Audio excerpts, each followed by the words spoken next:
Professional sports is very dog-eat-dog world, so you know there's always 2 or 3 people in each position, and you know you got to beat out those guys. You show up before them, you leave after them. I'm trying to gain an edge every single second to become better than the person that's behind me.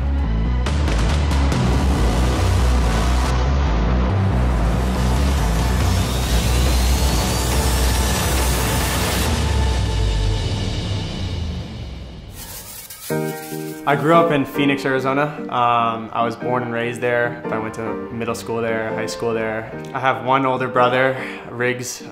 He is 23. My dad's name is John Lennon, and my mom, Elizabeth Lennon, and they both run Ironmans and triathlons and all that kind of stuff. So yeah, super athletic family for sure.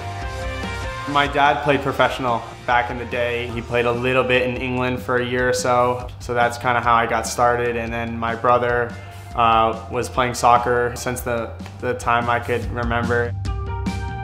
I was playing club soccer in Arizona and then just went up the ranks, and you know, when I was a freshman in high school was when I had to make the decision to leave Sereno and join Real Salt Lake's academy, which was in Casa Grande, Arizona, and that's where I started. My first year was U16, and that was the year that we won the national championship.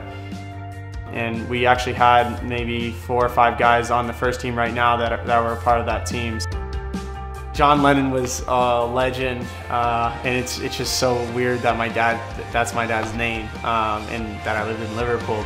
I moved my sophomore year of high school when I was 16 and played for Liverpool, which you know I'll never forget, and you know it was an opportunity I couldn't pass up.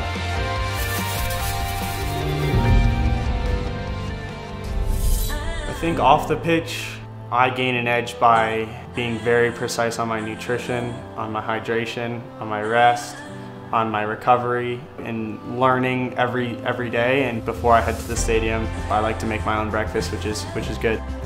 Nutrition is so important to be able to, you know, run on the right fuel, and I think that's how I gain an edge off the field. And you know, on the field, if I take Axio before a game, I normally am more weight. That all helps me gain an edge.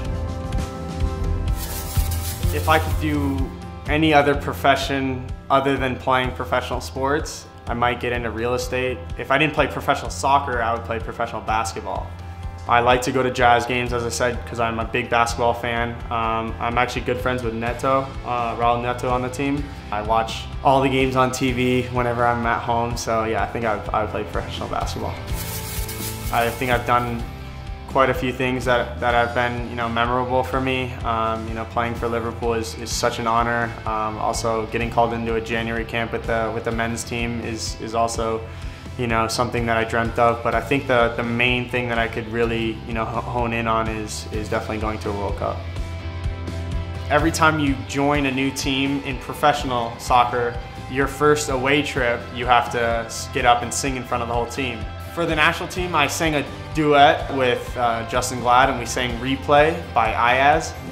Shawty's like a melody in my head that I can't keep out, got me singing like. Back in the day, it used to be haircuts, so they would give you a buzz cut. But thank God that tradition's over, and now it's just singing. It feels great to be able to play in front of, you know, the fans here in Salt Lake, and in front of thousands of people, you know, my family watching from the stands. You know, the first time I made my debut was just such a surreal moment, and I was so proud. I pride myself on hard work and being an honest kid, and trying to be, you know, the best son I can to my parents, you know, the best brother I can to my brother. Yeah, I'd like people to know that I'm an honest, hardworking person.